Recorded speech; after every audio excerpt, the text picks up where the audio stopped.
Idiots reaction. आज हम देखने वाले हैं सरका दे उड़निया, जो कि नीलकमल सिंह की तरफ से निकल कर आया है और अनुपमा यादव की, ठीक है। और 2024 का गाना है, कल ही आया है शायद, है ना। तो वीडियो करते स्टार्ट, देखते हैं कैसा है कैसा नहीं है। अगर आपको कैसा लगा जरूर कमेंट सेक्शन में बताना। नए आए चैनल को आन कान लान मार के चैनल को सब्सक्राइब करके जाना। वीडियो करते स्टार्ट।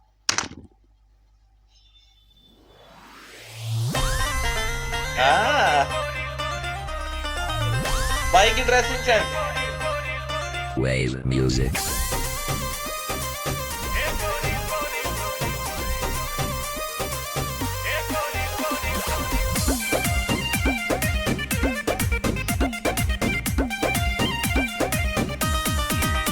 दिल धड़काता, लोग भड़काता, उहे देखे लमान हमर तड़पाता।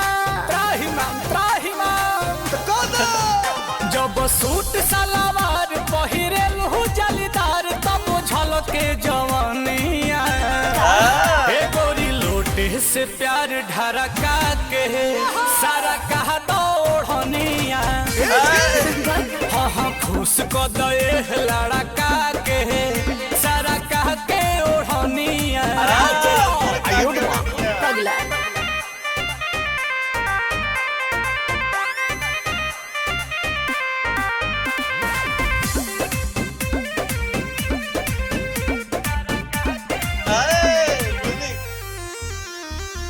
मुहे बजाब लटकावे लुकेसिया, करिया ड्रेस में फरेस लगे फेसिया।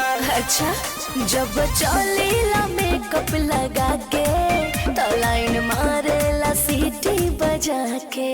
कि तू तो बाहरू सुघर लगे के नमर हो कमर कर धनिया।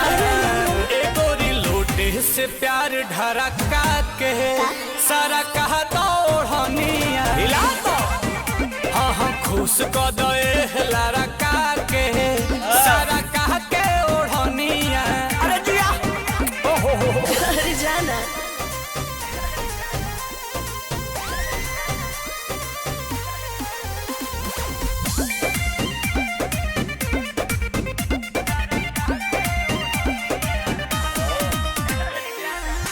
प्रियंशु के बनाला नमितर, घुस जाना नील के ई दिल के हो भीतर।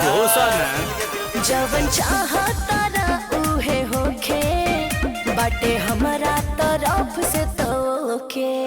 हाँ तो चलो होने कोना में हो हमर सोना, आज काट लो न चोनिया। ए गोरी लोटे से प्यार ढरका के सारा कहता ओढ़निया। एहो खुश को दे लड़का के सारा कह के ओढ़निया। गाओ दादा हो दादा सरका दो। अब बस कर। और सरका दो उड़निया।